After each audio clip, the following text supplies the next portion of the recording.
Today, I'm gonna go over questions from you, the audience, in our comment section, as we did this a little bit ago and it went very well and had some great feedback. So, without further ado, let's get into some more comments.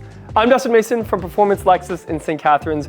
Make sure you hit like and subscribe and leave us some more questions for me to answer. So the first question in the comment section is, can you start your Lexus with a dead key fob battery? So I've shown in other videos how to use the new electronic door handles and open them up even when the car is dead. And the same goes for if the key battery is dead. Now, to start the car is a different story. So if your key fob battery is dead, all you have to do is take your little key fob, hold it to that start and stop button for a few seconds, and then press the button and it'll pick up the transponder even if there's no battery in it at all. Is the white interior hard to keep clean?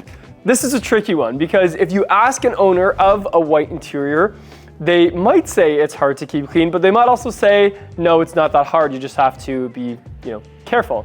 And all I know is I have a few friends that drive white interior Lexuses right now. One is an LC and one is an IS 350. And I checked on the IS 350 just the other day, shout out to Ozzy, and it was holding up very, very nicely. Now, he doesn't have kids in and out of the back seats or anything very often, but even where he sits in the driver's seat seemed to be in pristine condition. A few things you can do to prevent any type of staining is get interior protection. Most dealerships offer that. Always a great benefit by buying from a dealership is you have access to that. And even if you don't believe in the product itself, the chemical itself, which I do believe in, there's always a warranty backing it. And even in some of our other interiors, not just white, I've seen stains from a brand new jacket and stuff like that. And usually with those types of protections, you just replace the armrest or replace the panel that sort of had the staining. So always a good idea if you're anxious at all about your interior, get that protection. It usually comes with a warranty. And as Moran would say, it's worth the light interior. It's worth that experience. So don't worry too much. You only live once and you can always protect yourself. So that's my spiel on white interiors. Okay, how do you find the drive of the IS compared to the NX? I find the 200 miles I've driven, the NX to be too floaty, like I'm in a boat, and not very driver oriented, and noisy with the run flats. I'm guessing the IS would be heavier steering and more planted to the ground. Okay, great example. So yes, the IS and the NX are on a very similar platform. And the way I describe it is the IS is just lower. It's almost a little bit planted, where when you're turning a corner, you're gonna be a little more planted. And in the NX, you're standing tall and upright, so you might be a little tippy, even with the Sport package. Now, to answer the second part of that question, which is the heavier steering, no, I don't find the IS to have a heavier steering. I find them both to be very light and floaty. However, with the IS, that light and floaty steering just seems to have a little bit more of a reaction. So, long story short, they are very different driving experiences, mainly because of that lower, wider plant. I'm not a sports guy, but maybe that's like, that football stance, a little bit lower and wider to the ground. But the NX for an SUV is still relatively tight and not quite as floaty as something like the RX. I hope that makes sense. So hopefully that answers your question. Dustin, are you single? It's complicated. Next one, I'm a larger framed person. Will the F-Sport seats feel tight on the RX? Okay, super complicated as well. So I've had guests of mine that are very large frames buy an RX F-Sport and be totally fine with it and have those bolsters still feel comfortable and not like it's digging into them. And I've also had guests of many shapes and sizes find those bolsters to be in the way or too tight on the circulation of their legs and back and stuff like that. So it really is preference.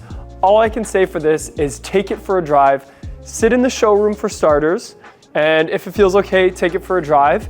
And I've had a couple guests buy an F-Sport, and this happened twice to me, buy the F-Sport and within a week of it, regret having it because of those bolsters.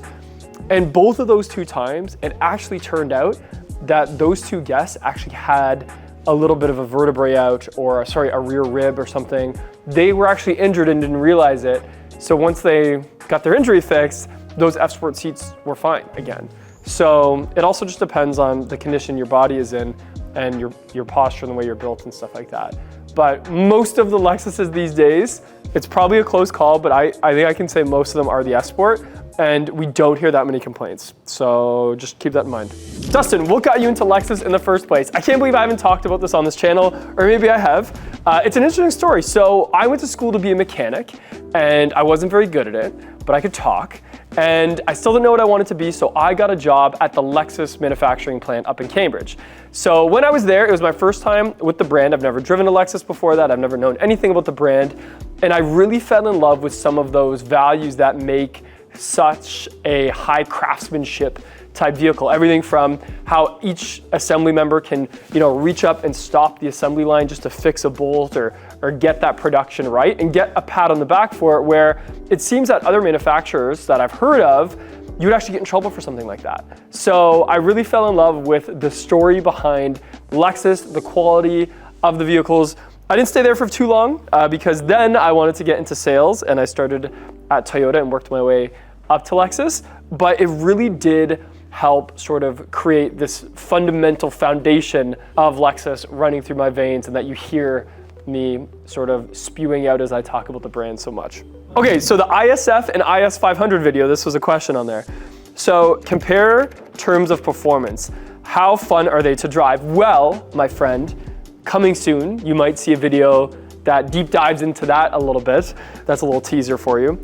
But in pretty much the most general terms, that IS 500 does feel very tight, and that ISF feels very rowdy.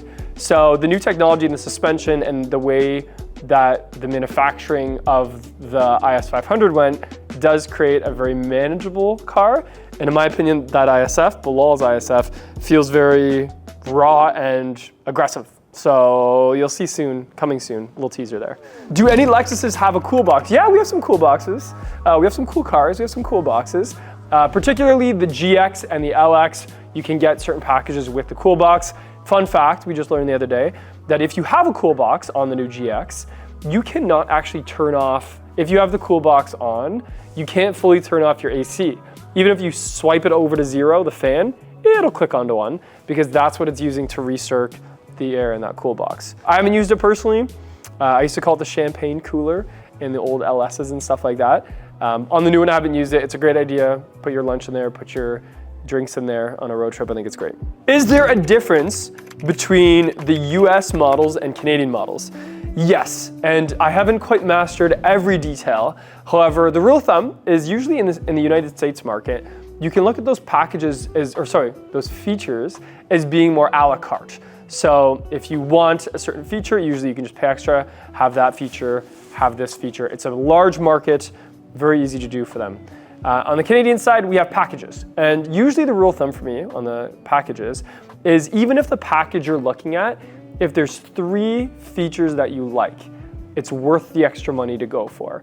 So if I'm looking at the executive package on an RX, and I really like the fact that it has the auto park feature, I really like the Mark Levinson sound system, and I really like, maybe one of the other tech features.